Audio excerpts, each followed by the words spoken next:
तसं इथे सुद्धा स्विस अल्प्स सारखे जॅपनीज अल्प्स आहेत.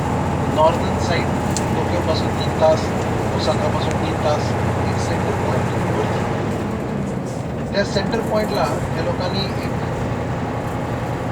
एक प्रायव्हेट कंपनीने एक 9 ट्रान्सफर्स असलेली एक दिवसाचा एक साईट सीन ठेवलेला आहे. त्याला आपण म्हणतो alpine route, Kurobe dam alpine route. हा जो कुरुबे डॅम अल्पाईन रूट आहे त्याला 9 प्रकारचे ट्रान्सफर्स आहेत. त्याच्यामध्ये तुम्ही जे स्वित्झर्लंडमध्ये करता ते इथे जरूर करता. रोप वे, अंडरग्राऊंड टनेल्स आहेत. सकाळी 8ला 8:30ला सुरू झालेला प्रवास अगदी हसत खेळत 5 वाजता संपतो. त्याच्यामध्ये वरतून जाणाऱ्या तुमच्या रोपवेज आहेत, एक वेगळ्या प्रकारची हँगिंग बस आहे.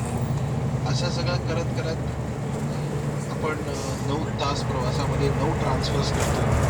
ह्याच्यामध्ये सिनियर सिटीजन, वयस्कर लोक सगळे ह्याच्यामध्ये येऊ शकतात. पण ह्याचा फक्त एकच मोठा प्रॉब्लेम म्हणजे हे सुरू होतं 15 एप्रिलला आणि तिकडे गेल्यानंतर लोक खास ही गोष्ट बघायला जातात की दोन्ही साईडला, जशी आज आपली बस चालली आहे, बसच्या आतमध्ये एक टनेल आहे, त्याच्याऐवजी दोन्ही साईडला 60 फूट बर्फाची वॉल असते आणि त्या वॉलच्या मधून बर्फमधून टेम्परेचर साधारण 0 कधी -1. बसमध्ये 20-25 डिग्री असतं. व्हिजिटर सेंटर आहे तिकडे लोकांना उतरून थांबायला. पण दोन्ही साईडला बर्फाची दिवार 60 फूट आहे आणि ती पण 22 किलोमीटर, म्हणजे दादर टू पनवेल. सो ही एक कमाल गोष्ट लोक बघायला जातात. त्याच्यामध्ये तुम्ही बाहेर उतरू शकता बस थांबल्यावरती.